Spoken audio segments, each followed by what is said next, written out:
तर चाकणकरांनी कोणत्याही महिलेला न्याय दिला नाही असं करुणा मुंडे म्हणतात। सत्तेत असल्यामुळेच चाकणकरांच्या डोक्यावर माज असल्याचंही करुणा मुंडे म्हणाल्या। चाकणकरांना सौंदर्य पाहून पद दिलं गेलंय असंही करुणा मुंडेंचं म्हणणं आहे। चाकणकरांनी महिलांच्या तक्रारी सोडवल्या नाही तर आंदोलन करणार असल्याची भूमिका मुंडेंनी घेतली आहे।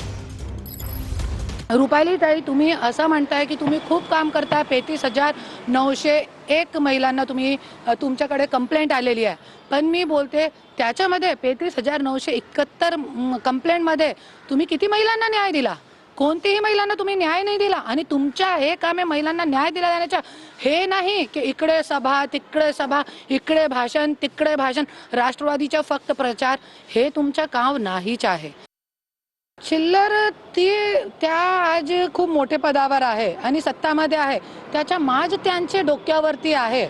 तुम्ही जरी लोकांना चिल्लर म्हणताय तर तुम्हाला पण तुमच्या खूबसूरतीवरती फक्त पद दिलेलं आहे, तुमचे कार्यासाठी पद दिलेला नाही।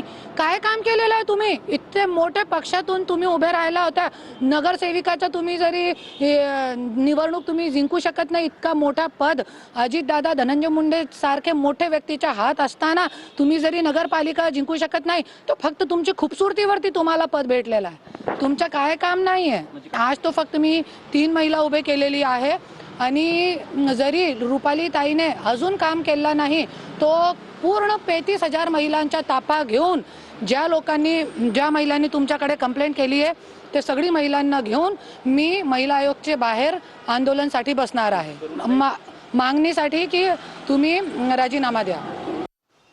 ताई, काय सांगणार की ह्या जे 2 पीडित महिला आपल्याकडे आलेल्या आहेत, ह्यांची नेमकी म्हणणं काय आहे आणि आपल्याकडे का आलेले आहेत आणि ह्यांना काय न्याय मिळाला नाही?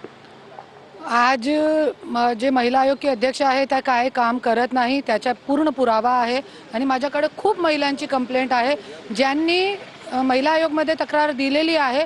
महिला आयोगने काम केलेला नाही, ते महिला गोरगरीब महिला इकडे तिकडे फिरत आहे। पुढची तुमची वाटचाल काय असेल, तुमची नेमकी मागणी काय? आमची तर हेच मागणी आहे की महिला आयोग जे आहे त्याच्यामध्ये कोणतीही राजकारणी महिला किंवा राजकीय पक्षाची महिला नको व्हायला पाहिजे आणि रुपालीताई चाकणकरचा राजीनामा घ्यायला पाहिजे।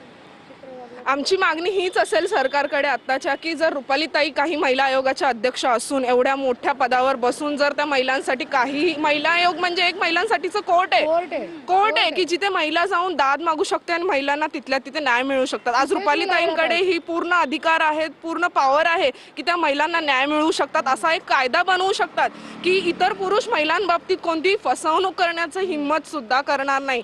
पण आज रुपालीताई काही काम करत नाही, तर माझी सरकारला विनंती की रुपालीताई तुम्ही प्लीज राजीनामा द्या आणि सरकारने त्यांच्या जागेवरती एक अशी महिला बसवावी जी महिलांसाठी ठामपणे लढत आहे। आज महाराष्ट्राला महिलांसाठी ठामपणे लढणाऱ्या महिलेची गरज आहे, ना की रुपालीताई चाकणकर सारख्या महिला तिथे बसलेल्या असाव्यात फक्त। व्हिडिओ जर्नलिस्ट संतोष कदमसह विजय गायकवाड, TV9 मराठी, मुंबई।